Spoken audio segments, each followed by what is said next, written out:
संतप्त मानस शांत हूँ, जिनके गुणों के गान में वे वर्धमान महान जिन विचरे हमारे ध्यान। जैनागम में एक सूक्ति आती है कि चारित्रम खलु धम्मो, कि साक्षात चारित्र ही धर्म है। इसके विरुद्ध लोग इस सूक्ति को प्रस्तुत करते हैं कि श्रद्धा मूलो धम्मो, दंशन मूलो धम्मो, कि धर्म की जड़ तो सम्यक दर्शन है। ये जो आज चल रहा है, ये कोई दर्शन ज्ञान और चारित्र की प्रतियोगिता नहीं चल रही है, और न वाद की पोजीशन चल रही है। तीनों का अत्यंत महत्वपूर्ण स्थान है, और तीनों का वास्तविक स्वरूप क्या है, इसकी चर्चा हो रही है। इसलिए हमें इस रूप में नहीं लें कि भाई उन्होंने सम्यक ज्ञान की महिमा बताई, अनुभूति ने, पर संजीव जी ने सम्यक ज्ञान सम्यक दर्शन की महिमा बताई। उन्होंने कहा इसके बिना काम नहीं चलेगा, होगा इसके बिना नहीं चलेगा। ऐसा नहीं कि मैं कहूँ कि मैं चारित्र के बिना तो जब चलेगा ही नहीं, ऐसा ही नहीं है। इसके लिए मैं ये दो सूक्तियाँ आपके सामने रख रहा हूँ कि दंशन मूलो धम्मो, ये भी कुंद कुंद की है, और चारित्रम खलु धम्मो, ये भी कुंद कुंद की ही सूक्ति है। तो दर्शन माने सम्यक दर्शन धर्म का जड़ है, मूल माने जड़ है, और फिर चारित्र धर्म है। तो जो बाकी का पेड़ बचा वो चारित्र होगा। माने जो जड़ है जमीन पर जो नीचे चली जाती है, वो तो सम्यक दर्शन हो गया। अब जो बाकी पेड़ बचा ना ऊपर तना, वो चारित्र होगा, ऐसा नहीं है। चारित्र तो जड़ सहित जो पेड़ है, उसमें लिखा ना चारित्रम खलु धम्मो, चारित्र तो साक्षात धर्म है, उसमें जड़ भी शामिल है। यानी सम्यक दर्शन के बिना जब चारित्र होता ही नहीं, सम्यक ज्ञान के बिना जब चारित्र होता ही नहीं, तो चारित्र के स्वरूप में सम्यक दर्शन और सम्यक ज्ञान बिल्कुल शामिल है। माने इनके रूप में, प्रतिद्वंदी के रूप में उसे देखना ये एकदम सही नहीं है। ये उसका ही अंश है, उसके वो ही है। तो ये सम्यक चारित्र क्या है? जब हम ये बात कहते हैं चारित्रम खलु धम्मो, तो एकदम वाले सामने वाले कहते हैं अब आ गए ना ठिकाना। अभी तो सम्यक दर्शन के गीत गाया करते थे, है ना। अब तो समझ में आ गया कि साक्षात चारित्र ही धर्म है।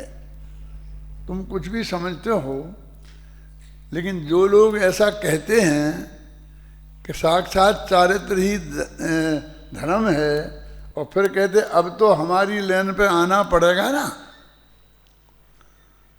तुम्हारी कौन सी लेन है? वो ये समझते कि हम तो सम्यक दर्शन की पार्टी के हैं और वे चारित्र की पार्टी के हैं।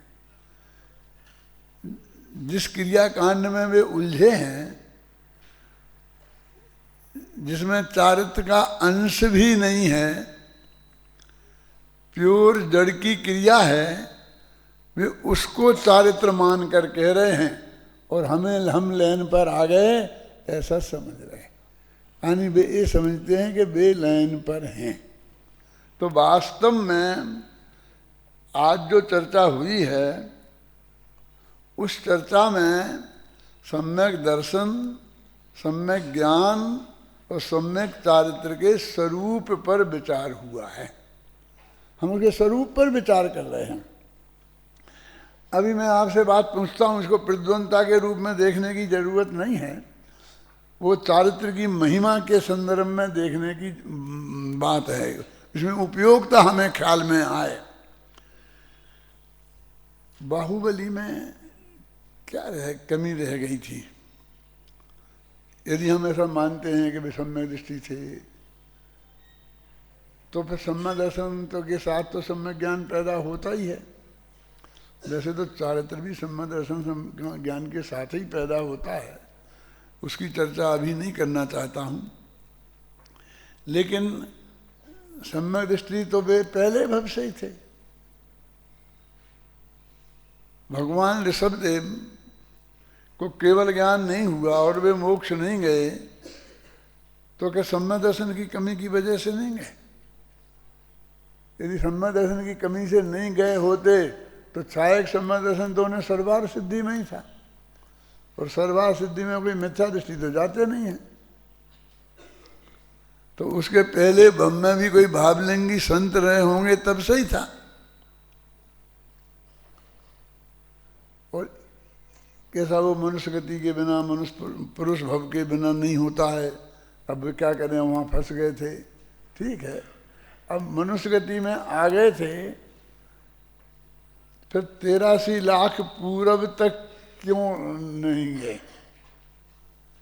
वो सिर्फ ये बताने के लिए मैं कह रहा हूँ कि वो क्या चीज थी कि जिसकी कमी से उन्हें फिर केवल ज्ञान नहीं हुआ और मोक्ष नहीं हुआ इतने दिनों तक। तो हम स्पष्ट शब्दों में यही कहेंगे कि वो सम्यक चारित्र था।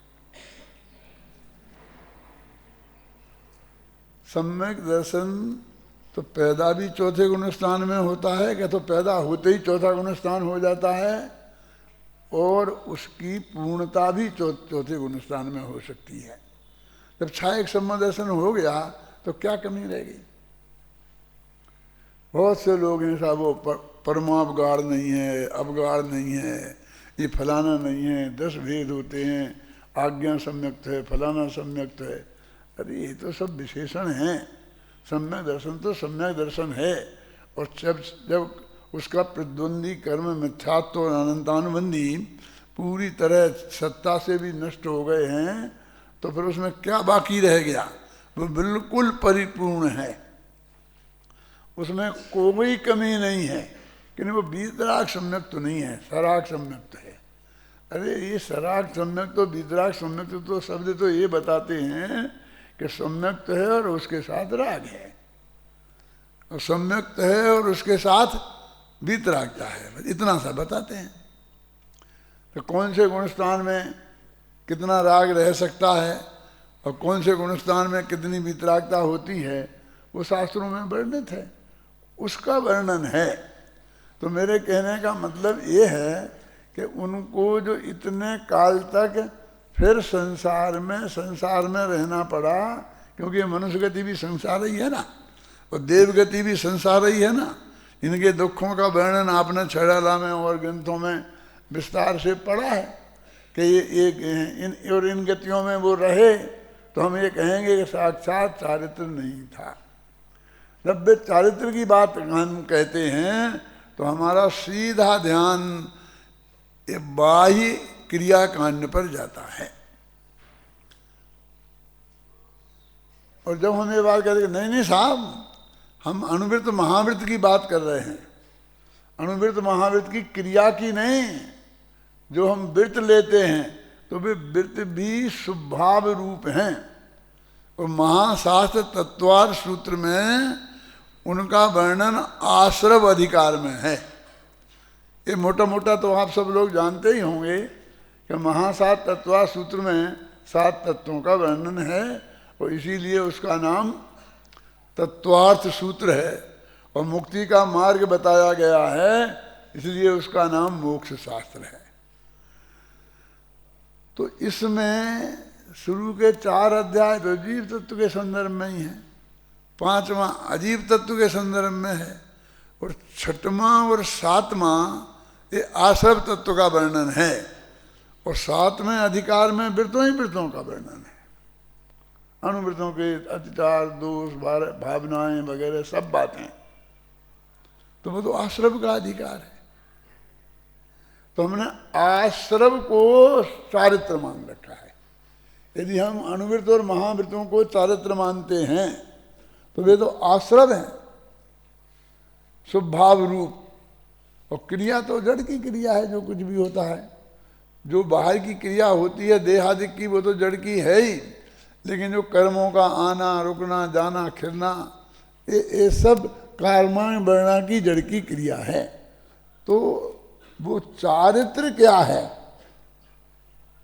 अमृतचंद्राचार्य ने समय सार की आत्मख्याति टीका में अत्यंत स्पष्ट शब्दों में लिखा, स्वरूपे चरणम चारित्रम।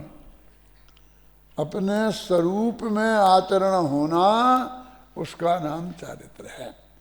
बिल्कुल हम सीधी और सरल भाषा में यदि हम समझें तो ध्यान चारित्र का सर्वोत्कृष्ट रूप कौन सा है? तो ध्यान ही हम कहेंगे। और भी सरल भाषा में समझें तो हमारे जो मुनिराज हैं, जब वे 6वें गुणस्थान में हैं तब हम कहते हैं कि वे शुभ भाव की स्थिति में हैं, और जब वे 7वें में हैं तो हम शुद्धोपयोग की स्थिति मानते हैं। तब क्या करते हैं? बिल्कुल आत्मा में रमण होता है ना, पंच महावेद 5 अणुवेद, और फिर आहार खाना पीना 28 मूल गुण, चलना तो कैसे चलना, 4 हाथ जमीन देख के चलना, ये सब कुछ नहीं होता है उसमें। उस उत्कृष्टता तो उसमें ही है ना। जो शुद्धोपयोग है वो असली चारित्र तो वो है। अब उसे हम और सरल भाषा में करें तो देखो, अपने त्रिकाली ध्रुव भगवान आत्मा को जानना और ये जानना कि ये ही मैं हूं, फिर इसका नाम सम्यक ज्ञान है। देखो, ऐसा नहीं कि ये ही मैं हूं, ये सम्यक दर्शन को मैंने शामिल किया, ऐसा नहीं है। पूरी बात सुनना।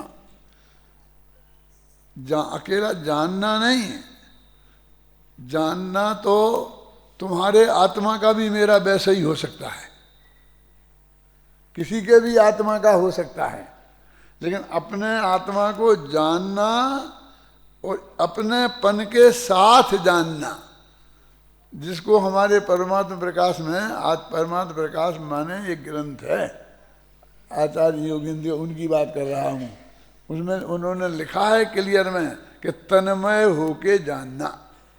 और तन्मय होके जानने का अर्थ मैंने आप सब लोगों को कई दफे बताया है, यहाँ उपयोग की एकाग्रता नहीं है। ये मैं हूँ ऐसी प्रतीति पूर्वक जानना, उसका नाम है तन्मय होके जानना। ये मैं हूँ ऐसी मान्यता पूर्वक जानना, उसका नाम है तन्मय होके जानना। तो ये जानना और ये जानना कि ये मैं हूँ, फिर ऐसी ही श्रद्धा का पक्का हो जाना, सम्यक दर्शन तो वो है। 2 दफे है ये जानना, ये ही मैं हूँ, ये सम्यक ज्ञान में भी शामिल है और सम्यक श्रद्धा में भी शामिल है, समझे ना। उसमें प्रतीति रूप है और इसमें जानने रूप है। अब अभी सम्यक चारित्र चाहिए। चारित्र क्या है? तो अब फिर आगे दीक्षा लेना, फिर केश लंच करना, फिर अणुव्रत महाव्रत लेना किसी से, तो फिर ये तो सम्यक दर्शन और सम्यक ज्ञान से भी नीचे उतरना हो गया ना। पर ये क्या हुआ? मैंने फिर वो तो हो गया श्रद्धा ज्ञान, जानने रूप, श्रद्धान रूप, और ये हो गया क्रिया रूप, ये हो गया शुभ भाव रूप। तो ये स्थान उच्च कहाँ हुआ? तो वो उसको निरंतर जानते रहना, जब रत रहना, लीन रहना, यही मैं हूँ ऐसा जानना, वो सम्यक ज्ञान, और लगातार जानते रहना, वो सम्यक चारित्र। उसी का तो ध्यान है। जब आप ध्यान करने के लिए सारी दुनिया में कितनी ही व्याख्याएं चलती हों, ध्यान चारित्र का सर्वोत्कृष्ट रूप है, और वो अंतर्मुहूर्त होता है तो केवल ज्ञान हो जाता है। और सब बच्चा जानता है। सौभाग्य की बात तो ये है, आप इस विद्यालय में पढ़ने वाले विद्यार्थी ही नहीं, सारी दुनिया के ध्यान किसे कहते हैं तो ये समझती है कि अपने बस जानना, आत्मा को ही जानते रहना। आत्म ध्यान किसे कहते हैं तो आत्मा को जानना और आत्मा को ही जानते रहना, ये सब जानते हैं। और उसका प्रमाण ये है कि जब उनसे कहते हो कि ध्यान करो तो वो आत्मा को जो जानने की प्रक्रिया होती है बाहर से दिखाई देती है ना, फोटो में आती है, पर वैसी अवस्था में हो जाता है 1-2 वर्ष का बच्चा भी। मेरे कहने का मतलब है कि वो ज्ञान का ही रिपीटिशन ध्यान है, माने चारित्र है। अब ज्ञान से चारित्र अलग कहाँ हुआ? अब समझे, एक समय का जानना ज्ञान है, फिर 2 समय, 3 समय, 4 समय, 4 लगातार जानते रहें तो वो चारित्र है। तो वो अभी ज्ञान से 2 समय जाना तब तो वो चारित्र नाम आएगा ना, तो डबल होगा ना धर्म। फिर 3 दफे जाना, 4 दफे जाना, 10 समय तक जाना। अंतर मुहूर्त में अनंत समय होते हैं, असंख्य समय होते हैं, तो बेस इतने दफे जानेगा तो केवल ज्ञान हो जाएगा। अभी तो द्वितीयाधिक समय मन जिसे अपन स्थिरता कहते हैं, जिसे अपन रति कहते हैं, जिसे अपन उपयोग की शुद्धता कहते हैं, वो जो जाना है वो जानने ही रूप तो है, इसलिए उसमें नई रिसर्च कुछ नहीं है। यानी किसी चीज को सम्यक दर्शन हो गया, सम्यक ज्ञान हो गया, अब उसे सम्यक चारित्र प्राप्त करना है। मैं उस विधि की भी बात आपसे करूंगा कि उसे कायदे से फिर किसी ज्ञानी धर्मात्मा के पास, वृत्ति के पास में दीक्षा लेनी चाहिए, अनुव्रत लेना चाहिए, महाव्रत लेना चाहिए। वो प्रक्रिया भी जैन शास्त्रों में है, और वो क्या है, कैसी है, उसका क्या महत्व है, वो कैसे आ गई, उसकी बात अलग है। थोड़ी सी मैं आपको इशारा भी कर दूं कि एक जीव जब आत्मा में गया और आत्मा में स्थिरता रूप चारित्र हुआ उसको, माने उसकी शास्त्रों में एक मर्यादा है। कैसी मर्यादा है कि जब तक, वैसे तो आत्मा की अनुभूति में भी आत्मा उपयोग में गया भी, ऐसा नहीं कि एक ही समय रुका था, और द्वितीयाधिक समय भी रुका था, और वो ध्यान ही है, वो ही चारित्र ही है, वो ही स्वरूपाचरण है। स्वरूपचरणम चारित्र है ना, स्वरूपाचरण चारित्र हो गया ना, स्वरूपे चरणम चारित्रम। और स्वरूप है तो उनने तो स्वरूप के आचरण को ही चारित्र कहा है। लेकिन शास्त्रों में ऐसा लिखा है कि जब तक अप्रत्यक्ष नवर्ण कसाय भी ना गले, इतनी सीमा तक आत्मा की लीनता, उपयोग की स्थिरता नहीं हो, तब तक उसे हम चारित्र संज्ञा नहीं देते। अकेली उतनी बात नहीं है, वो बढ़ते बढ़ते वो सम्यदर्शी कहलाएगा। मान लो केवली के ज्ञान में, दुनिया में तो कहलाने के लिए वो पोस्ट कोई है ही नहीं। जैसे अनुवृत्तियों महावृत्तियों की होती है, महावृत्ति दूर से ही देखते हैं, अनुवृत्ति का भी कुछ न कुछ चिन्हता होते ही है ना, जिससे अपन पहचान सकते हैं। सम्यदृष्टि के तो ऐसे कुछ है नहीं कि जिसमें हम ऐसी पहचाने। तो उतना अंश में जब तक आत्मा की रमणता होती रहेगी तो वो चारित्र ही है ना।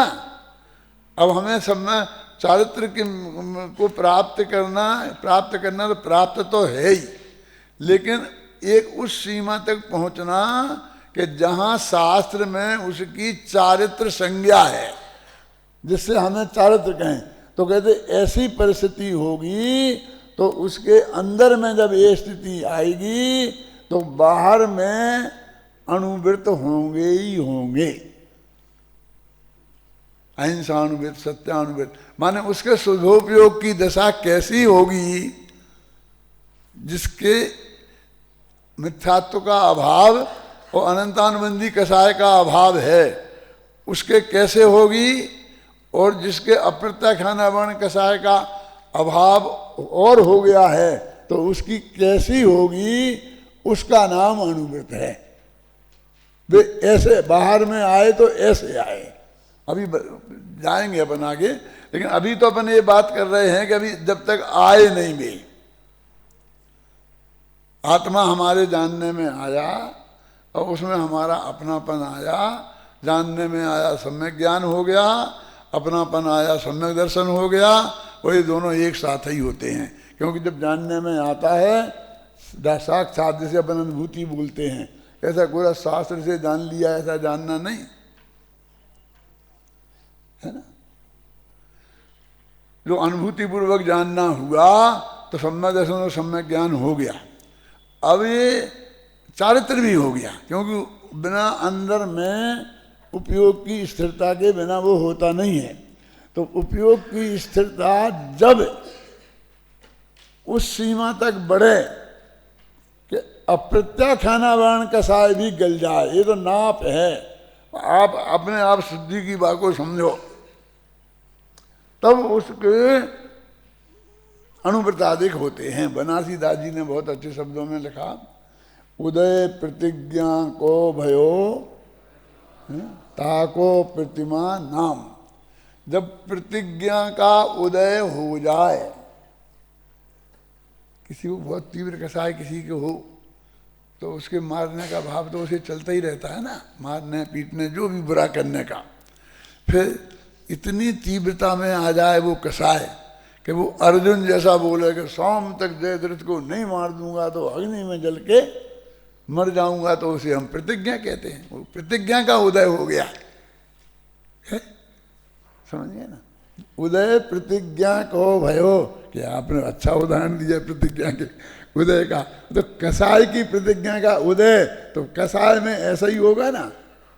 अब आपकी कसाय गलते गलते जब अप्रत्याख्याना वर्ण लेवल की कसाय भी गल जाए, माने इतने नाप की शुद्धि अंदर में हो, इतनी वितरागता प्रकट हो, उपयोग में आत्मा में उपयोग की स्थिरता इतनी बढ़ जाए, तब जो प्रतिज्ञा का उदय होता है उसे बाह्य में दिखाई देने वाला चारित्र कहते हैं। अब वो कब तक रहेगा, कैसे रहेगा, लाखों वर्षों तक भी रह सकता है।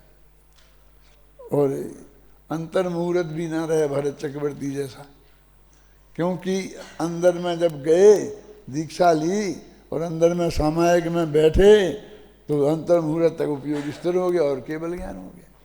तो अब बाहर आई नहीं, तो उनके यहाँ ईर्य समिति होगी, हुई होगी, 4 हाथ जमीन देख के चले होंगे, वो भाषा समिति हुई होगी, हितमित प्रिय वचन बोले होंगे, आदान निक्षेपण समिति हुई होगी, आहार को गए ही नहीं, प्रतिष्ठापना समिति हुई होगी, मलमूत्र क्षेपण किए ही नहीं, कोई वस्तु उठाई रखी नहीं, 5 समिति भी नहीं होंगी, वहाँ पे कुछ नहीं दिखेगा। तो ये नहीं है, तो उनको जो चारित्र हुआ, यथाख्यात चारित्र, माने पूरा चारित्र जिसे अपन कहते हैं, परिपूर्ण चारित्र हुआ, तो वो हो गया ना पूरा, इन सब के बिना। इससे ही सिद्ध हो गया कि ये चारित्र नहीं है। तो ये क्या है? वो सम्यक दृष्टि जीव की ये चारित्र की कमजोरी के नाम है। चारित्र की कमजोरी के नाम है का क्या मतलब? कि वो चारित्र वो नहीं हो पाए ना, अंतर्मुहूर्त तक आत्मा में उपयोग स्थिर नहीं हो पाया, तो वो चारित्र नहीं हो पाया तो कमजोरी है ना। तो उतने काल तक वो क्या करेगा कि यदि वो चलेगा तो 4 हाथ जमीन देख के चलेगा। 4 हाथ देख के जमीन चलना वो समिति नहीं, यदि चलेगा तो ये लगाओ हर एक में। यदि बोलेगा तो बोलना अनिवार्य नहीं, सर्वश्रेष्ठ तो मौन है, बोलने का विकल्प भी नहीं आए। क्योंकि हमारे तीर्थंकर दीक्षा लेते हैं तो जीवन भर बोलते ही नहीं हैं, तो फिर वो तो उनके भाषा समिति तो होती ही नहीं है मुनि अवस्था में। ये तो वाले मामले हैं कि उसे यदि सागरों पर्यंत इस जगत में निकालना पड़े तो उसकी स्थिति कैसी होगी। तो पंचम गुण स्थान का कितना काल है अधिक से अधिक, यदि इतना काल उसे संसार में निकालना पड़े तो पंचम गुण स्थान का जो वृत्ताधिक बताए हैं वे सब होंगे। और छठवें गुण स्थान में निकालनी पड़े, छठवें सातवें में घूमते घूमते, तो उसमें छठवें गुण स्थान में जो होते हैं ये जितने भी चारित्र के नाम पर ग्रंथ भरे पड़े हैं, वो सिर्फ वो चारित्र नहीं हो पाने की अवस्थाओं के भेद हैं। अब उसके शुभ भाव होंगे तो कैसे होंगे, और फिर क्रिया होगी तो कैसी होगी। यद्यपि वो जड़ क्रिया को अपन ने 0 ही नंबर नहीं दिया है, बोला ना, बंध में न मोक्ष में हेतु नहीं है ना बिल्कुल भी, फिर भी उस क्रिया का निमित्त निमित्त संबंध है। ब्रह्मचर्य महाव्रत नाम का अंदर जो व्रत होगा तो उसके साथ में नग्न दिगंबर दशा होगी ही। मेरा मतलब समझ गए ना, उसके ऐसे इन बाह्य क्रियाओं के साथ भी निमित्त नैमित्तिक संबंध है, और इनकी वजह से जड़ की क्रिया को भी चारित्र कह दिया जाता है। उन आगम्य पद्धति है कहने की, कोई अपनी तरफ से नहीं कह देता है। घबराना नहीं यदि आपके मुंह से भी निकले हो, मेरे मुंह से भी निकले तो, क्योंकि आगम में कहा है ना, उस दृष्टि से हम बात करते हैं। लेकिन वो तो देरी होने का मतलब है। यहाँ बस स्टैंड बना है, हम बस स्टैंड पे जाते हैं, एयरपोर्ट पे जाते हैं, ट्रेन पे जाते हैं, तो वहाँ दुकानें हैं खाने की पीने की, चाय पानी की, सब है ना। वो देखो बहुत सी चीज़ें हैं सब जगह, और बेंचें पड़ी हुई हैं, कुर्सियाँ पड़ी हुई हैं। तो ये सब काय के लिए पड़ी हैं? हमें जाके वहाँ कुर्सी पे बैठना है। हमको तो जाके ही अपनी जो जो जिस बस में बैठना है वो तत्काल खड़ी मिल जाए और हमारे एकदम चलने वाली हो, तो हम तो फटाफट जाके वहाँ बैठ के वो निकल जाएंगे ना। और हमें बहुत खुशी इस बात की होगी कि मेरा 1 मिनट भी बर्बाद नहीं हुआ।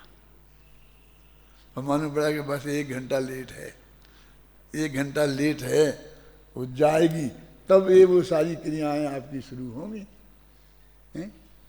कि वो चाय की दुकान का उपयोग, पानी की दुकान का उपयोग, ब्रंच का उपयोग, लेटरिन बाथरूम का उपयोग, ये सब उपयोग कब होंगे? ये देरी में है। चारित्र तो वो जाना है कि अभी जाओगे तो काम होगा ना, पूरे जानने से काम नहीं होगा। लेकिन वो ये देरी के बीच की ये सब प्रमुख बन बैठा। अब देखो कितना चारित्रवान है, देखो कितना चारित्रवान है, देखो कितना चारित्रवान है। ये जड़ की क्रिया जो रंच मात्र भी चारित्र नहीं है, लेकिन चारित्र वालों के होती है। और वो इतने अधिक काल सम्यक दर्शन होने के बाद भी इतने अधिक काल तक उन्हें संसार में रहना पड़ा। सम्यक दृष्टि रहना तो एक समय तक नहीं चाहता है ना। दिग मूरत दिग्धारण की मोई रीति लगत किछु हटापट है क्या, एक क्षण भी नहीं रहना चाहता है। रहता है तो इतने काल तक रहता है, तो वो उसको हमने चारित्र मान लिया। चारित्र तो सिर्फ वो चीज है, कौन? जो आत्मा हमने जाना था ना, और जिसके बारे में ये जाना था कि ये मैं हूं, उसी आत्मा को जानते रहना, बस खत्म। और क्या करना बस। और अब इसको ऐसा लगता है कि जानते रहना था कि लगे वो काम तो कर लेंगे, फिर आप तो और बताओ। मैं आप पधारो, अब 1 घंटा अपना प्रवचन है, आप पधारो। तो क्या मुझे क्या करना है बताओ, मुझे क्या करना है? अरे प्रवचन तो मैं करूँगा, अब मैं आपको क्या बताऊँ? बोलो ऐसा करो, फिर आप प्रवचन करो तो मैं सुनूंगा। नहीं, प्रवचन तो आप ही करो, आप तो मुझे बता दो मुझे क्या करना है। तो फिर सुनना है। हाँ, फिर मैं बैठूंगा तो सुनूंगा तो हूँ ही, लेकिन क्या करना, इसी को और क्या करना दिखता है। 2 ही तो काम होते हैं ना। यहाँ अपन हॉल में बैठे हैं तो अपन प्रवचन कर रहे हैं और सुन रहे हैं। कुछ लोग सुन रहे हैं, कुछ लोग कर रहे हैं, बस। अब और तीसरी चीज क्या है? वो तीसरी चीज होगी, वे दोनों में विघन होगी ना। इसको अध्यक्ष बनाएंगे, मुख्य अतिथि बनाएंगे, उसके गले में माला डालेंगे, उसे कहेंगे 2 शब्द बोलो, हैं? ये सब क्या होगा बोलिए? ये जो हमारी क्लास है, हमारा जो प्रवचन है सौगानी जी, तो उसमें डिस्टरबेंस नहीं है जी। आदमी पूछता है वो तो ठीक है, वो तो ठीक है, पर 2 ही काम है कि तुम अपना आत्मा में जाओ और आत्मा का ध्यान करो। कि नहीं कर पाए और हमारा उपयोग बाहर आ जाए तो, आ जाए तो फिर भी बताएंगे कि चलोगे तो 4 हाथ जमीन देख के चलना, बोलोगे तो ऐसा करना, खाओगे तो ऐसा करना, पियोगे तो ऐसा करना, फिर भी तुम्हारी सब दुर्दशाओं की दशा बताएंगे कि उसमें तुम इतना उसको कहेंगे बस संयम पालना। तो चूंकि वो तुम्हारे अंदर में 2 कसाय के अभाव की शुद्धि या 3 कसाय के अभाव की शुद्धि हो गई है, मिथ्या तो चला गया है, उसके कारण तुम धर्मात्मा हो। और चूंकि वो तुम्हारी क्रिया है तो वो धर्मात्मा की क्रिया हो गई, तुम उस क्रिया के कारण धर्मात्मा नहीं हो। तुम 4 हाथ जमीन देख के चले, इसमें कुछ भी धर्म नहीं हुआ, क्योंकि वो जीव बच गए ना मरने से। तुम्हें जो बचाने का भाव हुआ उससे थोड़ा शुभराग हुआ और पुण्य का बंध हुआ, मोक्ष तो उससे भी नहीं हुआ। उसी समय जो 3 कसाय के अभाव रूप शुद्धि है उससे निर्जरा निरंतर हो रही है, चलते बैठते उठते खाते पीते के। हाँ, कैसी विचित्र स्थिति है। मुनिराज लेटरिन कर रहे हैं ना, लेटरिन गए, मतलब वो है ना, कौन सी समिति होती है, प्रतिष्ठापना समिति, मतलब मूत्र क्षेपण करने का काल में उन्हें कर्म का बंध भी हो रहा और कर्म की निर्जरा भी हो रही। अब वे बराबर पूरी सावधानी से एक जीव ना मर जाए इस तरह से वो लेटरिन बाथरूम कर रहे हैं, तो उसकी वजह से भाव ऐसे हैं तो पुण्य बंद हो रहा, नहीं तो वो जड़ की क्रिया हो रही, उससे कुछ नहीं हो रहा। और जो 3 कसाय के अभाव रूप शुद्धि है उससे असंख्य गुणी निर्जरा निरंतर हो रही। गजब है, कर्म कर रहे, इतनी इतनी निर्जरा होती रहती है, कितना स्टॉक है। अपन कहते हैं ना रोजाना लाखों का दान देते हैं, रोजाना लाखों का दान देते हैं, तो कहते कितना स्टॉक है। इतना होगा ना तब तो देते हैं ना, इतने कर्म अंदर में संचित होंगे कि नहीं, तो गोमरसार करता है। बस एक समय प्रवृत्ति प्रमाण बनते हैं, एक समय प्रवृत्ति प्रमाण खिलते हैं, और क्या 1.5 गुण हानि प्रमाण क्या है, इतने सत्ता में रहते हैं। अब वो सब प्रक्रिया चलती रहती है, तेरा क्या लेना देना उसमें। जिसको जो चारित्र कहते हैं और जिसके लिए जगत ये कहता है कि तुम चारित्र नहीं मानते, हम कहते हैं कि नियम से चारित्रवान जीव के ये बातें होती हैं, और वास्तव में सच्ची उसी के होती हैं जो द्रव्यलिंगी है, जैसे सम्मा दर्शन नहीं है, उसकी जो क्रियाएं होती हैं वे नकली हैं। अब जो होना अनिवार्य है और उससे कुछ होना नहीं, तो कुछ नहीं होगा तो हम काहे को कुछ करेंगे। तो तुमको होना स्वीकार नहीं है ना, जो होता है धर्म तो हम तो वो बता रहे कि उस अवस्था में वो होता ही है। तुम कहते कि नहीं नहीं नहीं, नहीं, नहीं होगा तो हम क्यों करेंगे, नहीं हो तो नहीं करेंगे। अच्छा, नहीं करना नहीं करना, लेटर नहीं जाना, पेशाब मत करना है, फिर जो होगा सो डॉक्टर लोग निपटेंगे, हम क्या करें।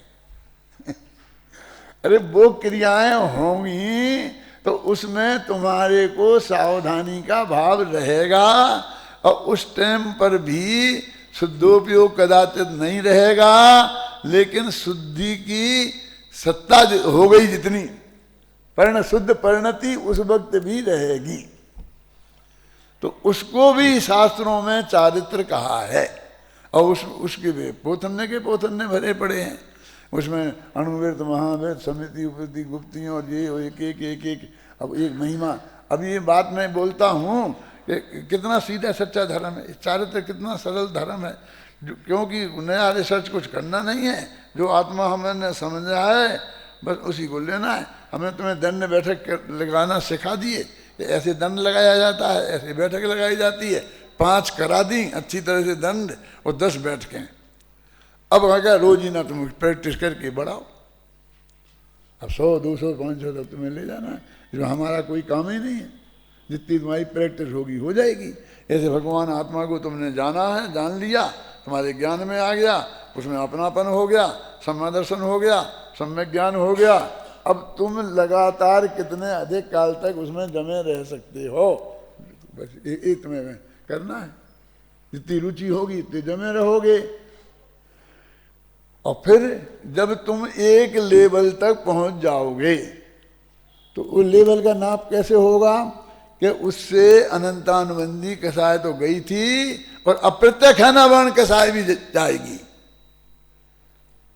तो तुम्हारे अंदर में बाहर में अणुवृत्तों का उदय होगा। उदय प्रतिज्ञा को भयो वृद्धमाता को नाम। फिर उसमें धीरे धीरे धीरे धीरे वृद्धि होगी। जब तुम वैसी प्रक्रिया वही काम को लगातार लगातार लगातार निरंतर करते रहो, फिर ऐसा हो जाएगा कि तुम अप्रत्यक्ष अनावरण कसाय चली जाएगी तो उसके योग हो जाएगा।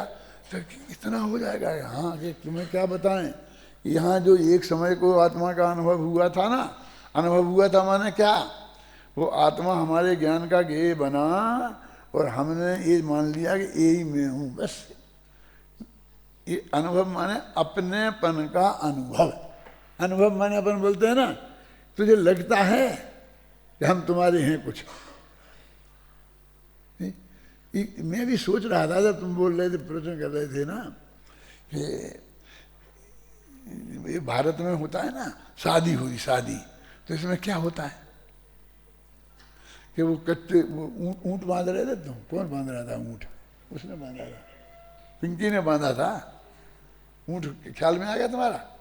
तो मैं सोच रहा था कि वो बंध गया, उसने बांधा नहीं था। वे बाकी के ऊँट भी बांधे नहीं थे, वे तो बिल्कुल नाटक था बांधने का। वो चाहते तो छोड़ के जा सकते थे, बांध वैसा ही था। तो मैं कहता हूँ ये क्या है, हमारे साथ भी एक नाटक हुआ था 65 साल पहले। ऐसे 7 चक्कर काटे थे किसी के साथ और बस वो बन गए और वो इतना मजबूत हुआ गया, 65 साल तक बना। वो क्या हुआ था हमें तो पूरा होश भी नहीं है, हैं? वो जो उस क्रिया से जो भी आडंबर हुआ था ना, वो आडंबर भी क्यों जरूरी है कि उससे अंदर में ये प्रतीति जग जाती है दोनों लड़का लड़की के अंदर में कि ये मेरी पत्नी है और ये मेरा पति है। ये जो अंदर में अपनेपन की अनुभूति जग गई, बस वो हुआ था। बस समझ लो वो कितना मजबूत है वो बंधन। आप देखिए उसमें से बांधने जैसा कुछ हुआ ही नहीं था, कुछ लेने देने जैसा कुछ हुआ ही नहीं था। ये तो पंडितों ने बहुत आडंबर उसमें और लगा दिए, ये शर्तें रखो, ये शर्तें रखो, ऐसा कुछ हुआ ही नहीं था। और पहले बहुत ज़्यादा होते थे नेक चार, छोटे छोटे बच्चों की शादी सगन कर देते थे तो 8-8 दिन तक बारात रुकती थी और न मालूम क्या क्या होता रहता था। अब तो 2 घंटों में निपटता है मामला। वो जरूरी इसलिए था कि उन बेचारे बच्चों में ये अपनापन आ जाए सामने वाले में, वो इतना समय चाहिए था, उसके बिना नहीं आता। ख्याल में आई ना एकदम। और अब तो पहले से ही आ जाता है।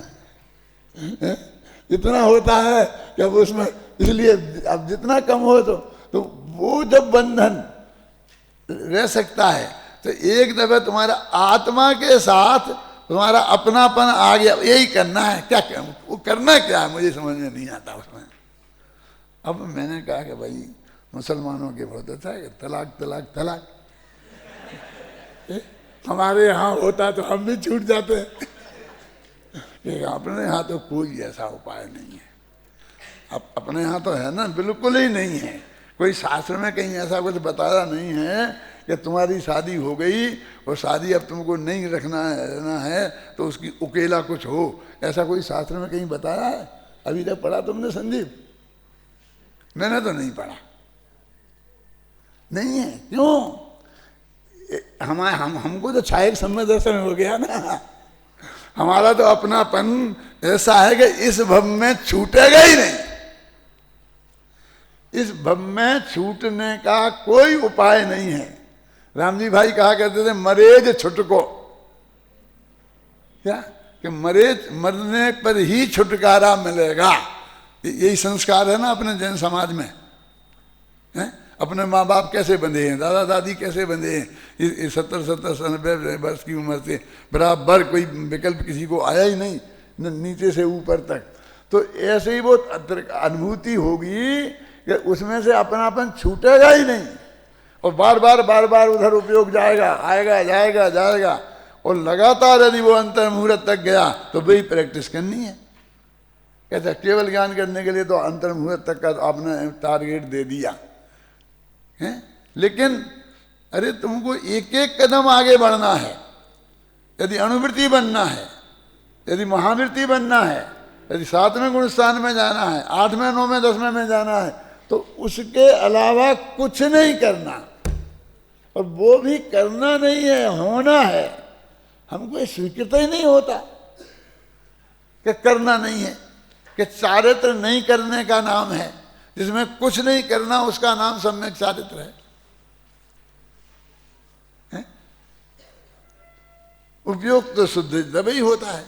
शुद्धोपयोग में तो आप भी कहते हो ना कुछ नहीं करना, अपने जितने और सब हैं, मुनि लोग हैं, साधु संत हैं, पंडित विद्वान हैं, तो वे भी कहेंगे कि ध्यान में तो सामायिक के टाइम पे तो कुछ नहीं करना।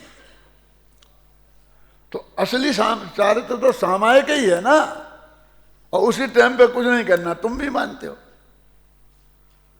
इसलिए कौन नहीं मानता मेरी समझ में नहीं आता। बस इतनी सी बात है कि वो ये नहीं मानते हैं कि मैं ये मानता हूं, इतना सा रुका हुआ है। ये त्रिकाली ध्रुव भगवान आत्मा ये मैं हूं, इतना नहीं मानते। बस ये बात सब मानते हैं कि कुछ नहीं करना है, बिल्कुल सहज। मैंने वो संलेखना का तुम सुन रहे ना आजकल, कितने आते हो? सच बोलना, आधे तो आते हो कि नहीं? मैं वहां से आके देख सकता हूं, जानबूझ के नहीं देखता हूं। तुम्हारी भी इज्जत रह जाए, मेरी भी रहे, लेकिन मैं सुनता हूं, मुझे बहुत अच्छा लगता है। सच बोलता हूं, मैं बहुत आनंदित होता हूं। ऐसा लगता है मैं इसको सुनता रहूं। ऐसा लगता है परमात्मा को बुला के उसे बुला बैठा हूं कि तुम सुन इसे। क्यों? वो कुछ नहीं करने वाली बात है ना। असली चारित्र वो है कि जब तेरी कर्तृत्व बुद्धि टूटे, श्रद्धा में टूटे तो सम्यक चारित्र का उदय होता है। श्रद्धा में टूटे कर्तृत्व बुद्धि तो, और जब वो तेरा कर्तृत्व का विकल्प भी टूटे तो उसका नाम पूर्ण चारित्र की परिपूर्णता है। हमारे यहाँ तो परिहार विशुद्धि, परिहार विशुद्धि, छेदो उपस्थापना, छेदो उपस्थापना। देखो क्या है, सामायिक के भेद कैसे दिए, मैं देख के मुझे अटपटा लगता है। सामायिक माने आत्मा का ध्यान हो गया, तरतनी, और तो कुछ नहीं करना ना, आत्मा ही का ध्यान करना है ना। अच्छा, अब वो सामायिक, अब उसमें छेद हो गया, मन छूट गया आत्मा में के ध्यान, समझे ना? तो फिर उपस्थापना, फिर उसी में जाना, 6वें गुण स्थान से 7वें में जाना, तो उपस्थापना, छेदोपस्थापना हो गया। सामायिक और छेदोपस्थापना, तो ये छेदोपस्थापना बड़ा चारित्र है। सामायिक पहला नंबर का है ना, और ये दूसरे नंबर का है, तो बड़ा ही होगा ना। और परिहार विशुद्धि उससे बड़ा, और सुख संप्राय उससे बड़ा, और यथाख्यात उससे बड़ा। ठीक है, ऐसा नहीं है। सामायिक में तो आत्मा में लीनता है, और इसमें तो छेद है, और फिर उपस्थापना, फिर लीनता, फिर छेद, फिर लीन। तो ये तो उसकी कमजोरी का सूचक है कि तुम यदि आत्मा में गए थे सामायिक में, और फिर वहां उपयोग नहीं रह पाया, तो क्या करो? नहीं रह पाया तो छेद हो गया, तो फिर क्या करोगे? वो क्या करोगे? हम जाते जाते यहाँ से जा रहे थे, हम दौड़ते दौड़ते वो गिर गए, तो फिर हम क्या करें? सब गिर जाए तो अरे फिर उठ जाओ, फिर दौड़ने लग जाओ, यदि हाथ पैर नहीं टूटे हो तो। क्यों? हाथ पैर टूट गए होंगे तो अस्पताल जाओगे, और नहीं तो और क्या करना? फिर उठ के दौड़ना ही तो है ना। ये छेदोपस्थापना है। फिर परिहार की विशुद्धि, तो अशुद्धि आ जाए, फिर उसका परिहार करो, फिर ऊपर बढ़ो, फिर परिहार करो, बढ़ो। एक समय को भी नहीं रहे ऐसे साथ। मतलब एक चारित्र है क्या? चारित्र तो असली वो चीजें हैं, और बाकी जितने भेद विस्तार से गिनाए हैं, तो हम वो हमारे खंडन भाई तो कहते थे कि 4 हाथ जमीन देख के क्यों चलते हो, 5 क्यों नहीं देखो? तो वो कहते शास्त्र में लिखा है कि 4 हाथ जमीन देख के चलना चाहिए। तो कहते गुलाम मार्गी माने बस तुम्हारी बात शास्त्र में देख देख के करेगा? तेरे दिमाग में ये बात नहीं आती है 4 ही हाथ क्यों? क्योंकि पैर जो अगला पड़ेगा हम चलेंगे तो उससे 4 हाथ से ज्यादा कवर नहीं होगा। तो कोई जीव जंतु ना मर जाए तो 4 हाथ तक का देखना जरूरी है। 10 हाथ का देखोगे तो अभी तो 3 कदम बाद आएगा नंबर उसका, और वहां से बहुत छोटे जीव में दिखेंगे नहीं। क्या समझ में आई ना? तो एक पैर अपन ने ऐसा चलाया और आगे गड़ रखा, तो फिर 4 हाथ जमीन देख के क्यों चलना? बोलना तो हित में, ये बिल्कुल सीधी सीधी नेचुरल बात है। यदि एक शास्त्र से हम नहीं भी पढ़ें तो भी हमारी परिणति होगी तो निश्चित रूप से ऐसी होगी। यदि हम मुनि हो गए और 7वां 8वां गुणस्थान हो गया तो 6वें में आए और हमने शास्त्र में नहीं पढ़ी ईर्ष्या समिति भाषा समिति का स्वरूप, तो भी हम ऐसे ही चलेंगे, ऐसे ही बोलेंगे। ये तो उनके चलने का वर्णन है, उसे देख देख के नहीं चलना है। और देख देख के हम चले तो हम गुलाम मार्गी हो गए, ये करें। क्यों? हम भोजन करने जाए और वहां पति पत्नी लड़ने लग जाए कि नहीं पहले मैं दूंगी, तो क्या करें? तो क्या करें? शास्त्र निकालो, शास्त्र निकालो, शास्त्र निकालो। कैसी हंसी उड़ाई है शास्त्र में। इस शास्त्र के जो ऐसे होते हैं ना पीछे, तो उन्होंने कहा अरे क्या, जब लड़ने लग जाए तो तुम समझ लो अंतराय हो गया और अपने घर आ जाओ, छोड़ के आए। यही तो कहेंगे। तो नहीं लिखा होगा शास्त्र में तो क्या होगा बोलो? तब भी तुम यही करोगे ना, जिसे अपन अंतराय कहते हैं। ऐसा ऐसा हो जाए तो ऐसा करना, ऐसा हो जाए तो अंतराय हो गया, ऐसा हो जाए तो अंतराय हो गया। वो सब ऐसी परिस्थितियां हैं कि जैसी जिन परिस्थितियों में से वे गुजरे हैं उन्होंने वैसा हो गया। क्यों जी? जो श्रुत सागर ने किया था हो गया क्या समय? बता देना भाई, मुझे कुछ पता नहीं रहता है। कितना 5 मिनट है? श्रुत सागर का के साथ क्या हुआ था कि रास्ते में साहब वो बहुत आलोचना कर रहे थे मुनिराजों की, जैन मुनियों की, तो उन्हें बर्दाश्त नहीं हुआ। तो नहीं हुआ तो फिर बेचारे क्या करते? फिर तो जवाब देना ही था। क्यों? जवाब दिए बिना नहीं रह सकते थे। उसमें क्या तकलीफ थी? बकने वाले बकते रहते हैं। अन्य एक मुनि को रास्ते में आते बकते कोई कुछ बोल रहा है तो उससे उलझना उचित नहीं है। ये सामान्य जानकारी तो सामान्य आदमी को ही होती है, अकेले मुनियों की बात थोड़ी है, हैं? अभी तुम जाओ, जा करके आओ अस्पताल में हो, हम तुम्हें देखने जाएंगे, क्या हुआ कि साहब उसने मुझे पीट दिया, डंडा लग दिया, टांग तोड़ दी, मैं अस्पताल में आ गया। कि क्यों क्यों तोड़ी थी? क्यों? कि साहब वो आपकी बुराई कर रहा था, हैं? तो फिर मैंने एक चांटा जड़ दिया उसे, तो उसने धुनाई कर दी। क्या करना? जाओ इसका अभिनंदन करो, इसे बुलाओ। हम तो उसका अभिनंदन कर रहे हैं। क्यों? क्योंकि इसने हमारी निंदा नहीं सुनी और उसे चांटा दे दिया रास्ता चलते और भिड़ गया, अस्पताल में पहुंच गया। क्यों? समझदारी का काम है। तुम्हें क्या करना चाहिए?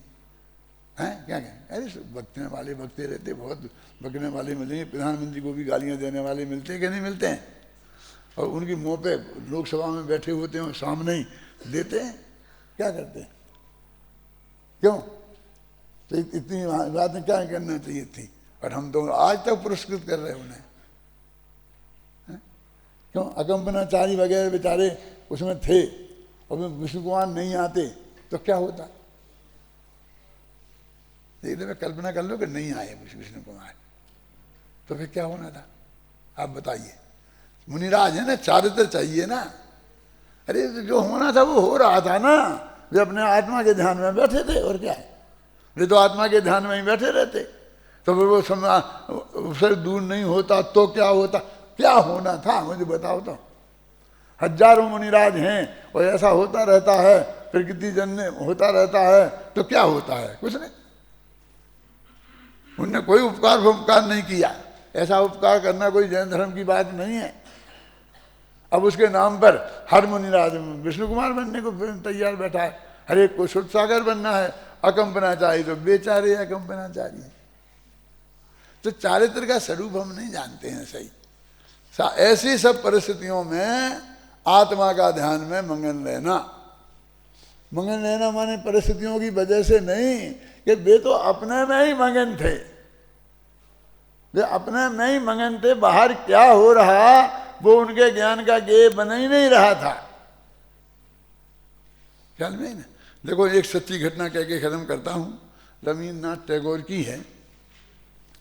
रविन्द्रनाथ टैगोर अपने बैठे लिख रहे थे अपने ऑफिस में, तो एक बदमाश आया और सामने अरे बंदूक तान के पिस्तौल, अरे उठ खड़ा हो, बैठा है, तो ऐसा गर्दन धीरे से ऊपर करी, रुको 5 मिनट रुको, ऐसा कह के फिर लिखने लगे। वो कह रहा है कि तुम बंदूक छाती पे रख के कि उठ के खड़ा हो और मेरी बात सुन। तो ऐसे देख के कि बंदूक हाथ में लिए है, छाती पे लगाए हैं, और बोले 5 मिनट रुको। वो अपने काम में इतने मगन थे कि जैसे कोई साधारण आदमी आता बिना बंदूक वाला तो उससे कह देते कि 5 मिनट रुक फिर मैं बात करता हूं, ऐसा उससे कह दिया। वो सोचे कि कैसा आदमी है, मैं छाती पे बंदूक रखे हूं और ये कहता 5 मिनट रुक, और फिर अपने काम में लग गया। ये डरा ही नहीं है, इतना प्रभावित हुआ कि चरणों पे गिर गया। तो हमारे मुनिराज की तो ऐसा थोड़ी है कि वे वो ऐसा, वो तो अपने में मगन रहते हैं, उन्हें कोई मतलब ही नहीं है। नहीं तो 5 मिनट रुक तो कह दिया, वे तो 5 मिनट रुक भी नहीं बोले हैं, उनके पास तो फुर्सत ही नहीं है, उन्हें तो उससे बात ही नहीं करना है। तो फिर वो जो करेगा तो करे ना, हमसे कब का क्या करेगा, जो करना है करे। तो अंदर की जो परिणति में अपने प्रति जो वो काम कर रहे हैं वो असली चारित्र है, वो सामायिक, वो जो अपने आत्मा का ध्यान, वो असली चारित्र है। और जब वो चारित्र में हम नहीं स्थिर रह पाते हैं तब जो क्रियाएं होती हैं वो सब भूमकांड के अनुसार होती हैं, और शास्त्रों में बहुत विस्तार से उनका वर्णन है, जिन्हें हम अनुव्रत महाव्रत आदि के रूप में जानते हैं। चारित्र, असली चारित्र तो स्वयं में रमण करने का नाम है।